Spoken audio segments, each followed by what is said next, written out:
Hi everybody, welcome to Wade's Orchids, and this is going to be a primer on Bulbophyllums, both a look at some of the different types as well as a few ways of how to grow them. One thing about Bulbophyllums that I should mention at the start is that this is the largest genus in the orchid family. The best guess from someone who is an expert at it says that there are somewhere around 2,600 species. That is bigger than dendrobiums and the Pleurophthalid alliance combined. It is just an incredible thing. Very, very little has been done as far as hybridization.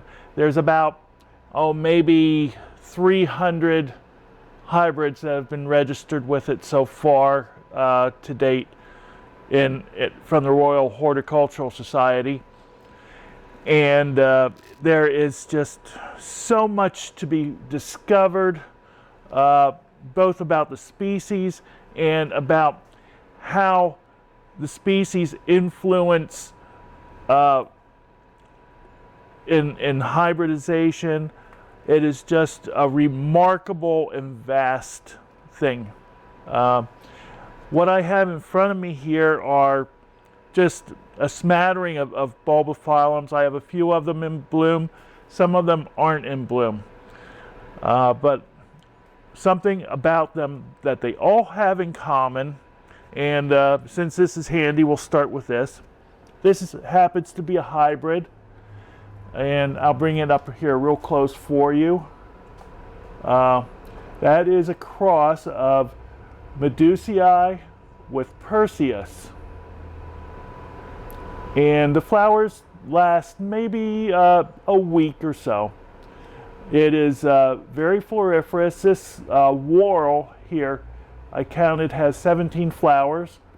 And there is another spike here that is coming out. And I believe that this is its first bloom. I have this in a pot and it's dripping a bit right now. But this shows you how I grow these things in a pot. If you look, you see that I have styrofoam peanuts up at least a third of the way. That gives me about 2 inches of moss.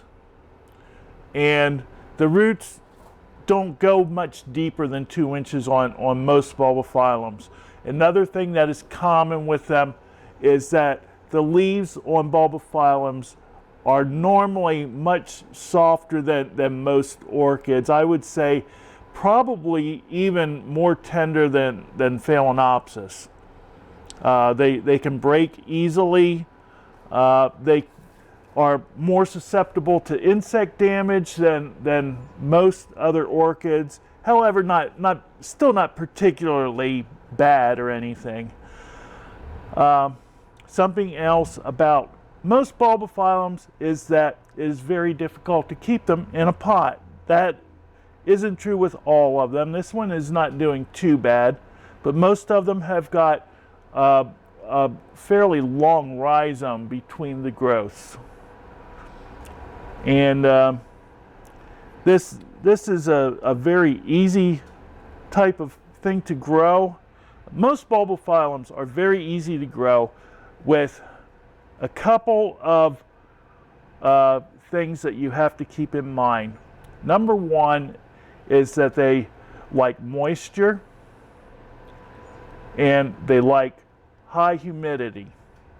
They would be very happy at 80 to 90% humidity for almost all the time. I can't provide that. Most people can't. So usually around 60% is adequate. I try to keep 70%. And in addition to that, you must have air movement. Usually the leaves are moving around on these plants. Okay, so we'll set this aside and we'll go on to some other things here. We'll hit the ones that are blooming first. This is one that I just purchased. It's a very different type of Bulbophyllum. And I will, again, try to get this up as close as I can. I can't really tell for sure if this is focusing or not, but the flowers are very small, and the flower spike comes up and forms what we call a rachis. And the flowers are born on either side of this. This is Bulbophyllum falcatum. And this is actually an awarded variety. This is variety Standing Tall, which has an AM from the AOS. Again, a really easy plant to bloom. This is the way I purchased it.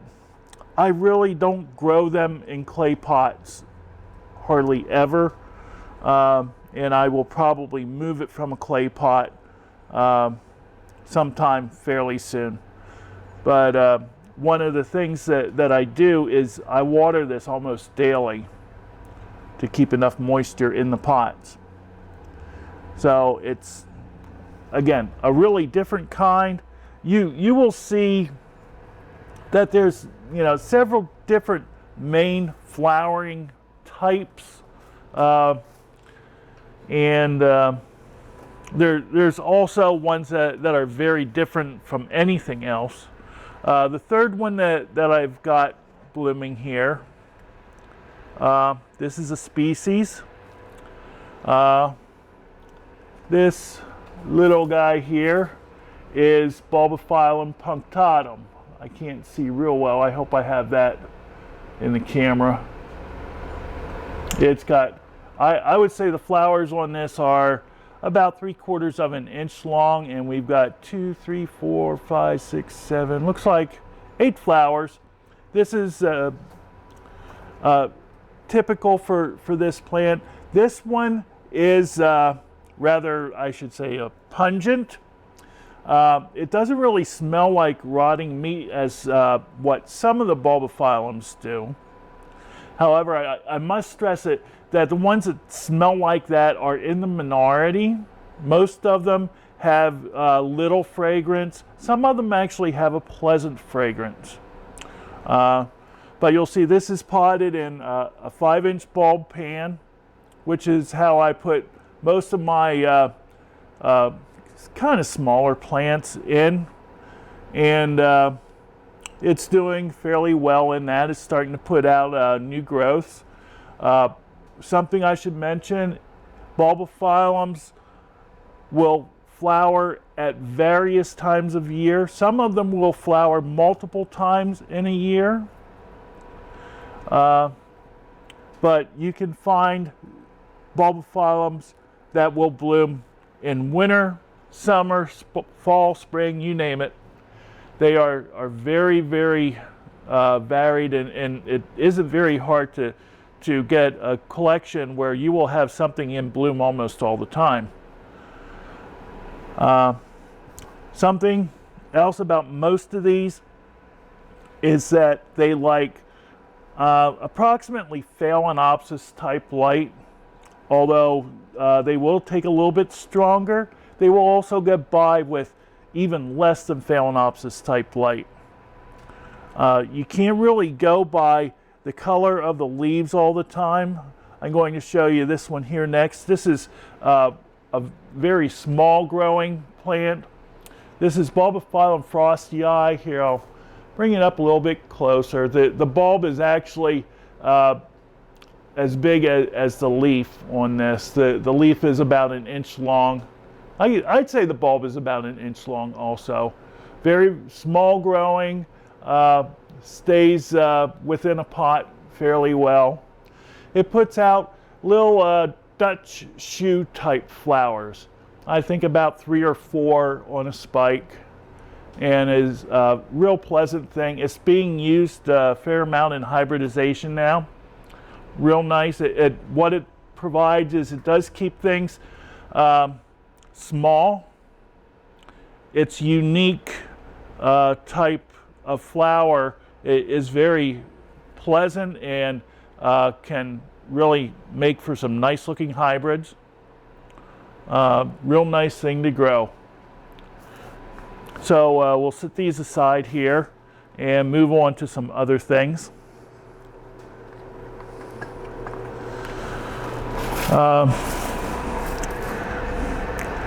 This is Bulbophyllum Rothschildianum. I have it growing in a net pot.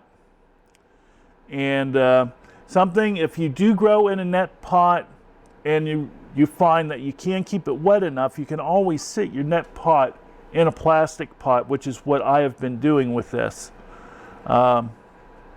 Also, you will see that there's a fair amount of moss growing on that.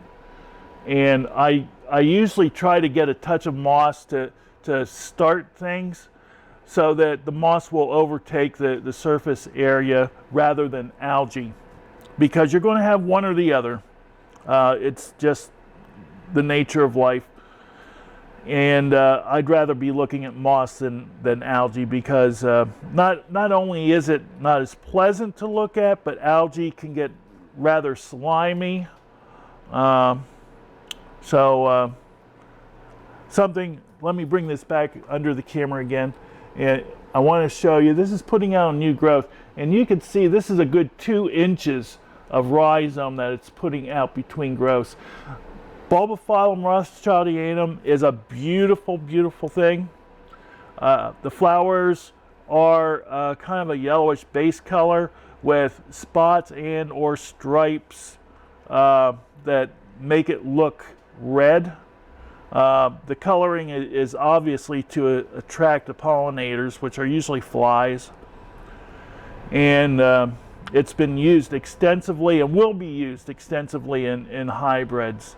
There is someone that is, Bill Toms actually, is working on, I think he's starting to work on what's called an F4 hybrid, which is line breeding to create larger Rothschildianums. And he's having some really nice success with it. He's using 2 FCC clones in the line breeding. And should be some very, very nice things coming from it. And set this over. The cross made, I'm sorry I don't have these in flower, but that's just the way it is. These usually flower, I think, in the winter time or fall. This is a cross of Longissimum with Rothschildianum called Elizabeth Ann.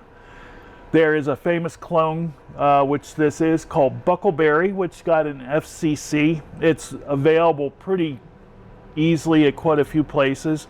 Very nice thing. I'd recommend getting either Rothschildianum or Elizabeth Ann variety Buckleberry for your collection. They are very, very nice, impressive plants. When it's small like this, it can be kept in a pot. When it gets larger, you have to go with something else, and we'll get into that then. Kind of saving that for last. Here's another very small growing species. This is Lasiocylum. Flowers are, the leaves are under 2 inches with a long rhizome. Rhizome is almost 2 inches long. Something that this is doing that bulbophyllums can do if they have got good amounts of water and otherwise good conditions, is it will start putting out new growth from back in the older pseudobulbs. And you will find that if your bulbophyllums are really happy, that you will get 2 growths from every 1 growth.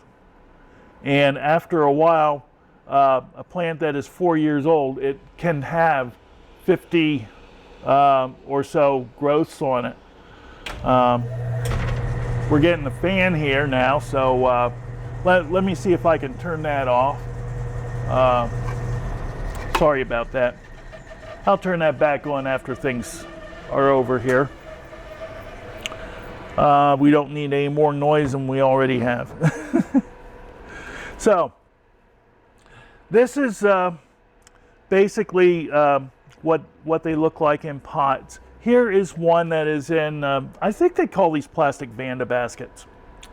This is another smaller growing species, and although it does have a fairly long rhizome, it's a little over an inch, maybe up to an inch and a half rhizome. It can be kind of twisted around and almost kept in a pot, but I'm going to let this start to ramble around the outside of this basket here. And this is Bulbophyllum Roxbury variety Gold Country. I have not had it long enough to bloom yet, but it is putting out really nice growth right now. And I think it's going to bloom this summer or fall for me. Roxbury is another whorl type Bulbophyllum. You might hear these referred to as Ceropetalum sometimes. But nice plant. And just to show you that not all of these are small, this is a primary hybrid called Bulbophyllum Jersey. Jersey is a cross of Echinolabium, which is a rather stinky species. Matter of fact, a very stinky species. And I believe it's Lobii as the other parent. And although I have this in a pot, and the rhizomes aren't very long, the darn thing is just big. And I'm probably going to have to put it in some kind of a basket soon. The leaves here, this is the largest leaf. You can see this is my hand. The thing is large. The largest that I know of is Bulbophyllum phalaenopsis, which can have a leaf that is over 3 feet long, and also a bulb the size of a grapefruit. So you've got just an incredible amount of variation here.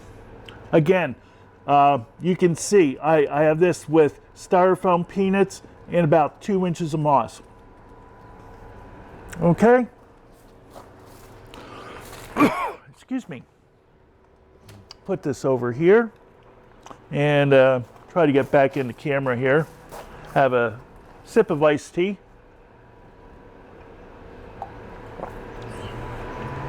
Now, this is our teak or wooden baskets. This is Bulbophyllum, excuse me, is the correct pronunciation. Mastersianum. And you can see that maybe that I have wire here that I'm using to hold it down. That works very well to keep it in. I also want to show you on the bottom what I have is lava rock in the bottom, and then it's styrofoam, or not styrofoam, sorry, New Zealand sphagnum moss that I have on top, and I keep this very moist. You want to keep your Bulbophyllums moist when you can, as long as it's a healthy plant. If you notice that the plant is having problems, you want to back up on the moisture a bit. But a healthy plant likes a lot of water. Okay? Have one more to show you. And before I do, I want to show you what the mount looks like before I work on it. You may have seen this before. I did a video on it. This is a piece of 2-inch styrofoam insulation. Excuse me. So what I do is I carve it down a little bit more, wrap sphagnum moss around it, and as you can see, there is a lot of root growth that's going on here, and I can try to keep this as wet as possible. It would even be better if I could grow it like this, horizontally, to retain more water, but it will do okay. I water this almost daily, and it stays very moist, and it's putting out lots of new growth, and hopefully will bloom sometime soon for me. This is an awarded species. This is Bulbophyllum vechianum, variety Adorable, and it's got an HCC AOS. Nice plant. Cannot be kept in a pot. Just cannot be kept in a pot. And really, I think a mount is the best way to go with this kind of thing. And I see down here some fishing line that is still dangling. But I've got a little bit of moss here and one or two other places to try to take over. This is what happens if you don't put moss on. It ends up looking like this. And eventually will become slimy. So that's pretty good. Now, we're going to clear things off of here, and I'm going to show you how I pot up a bulbophyllum. Be back in just a minute here.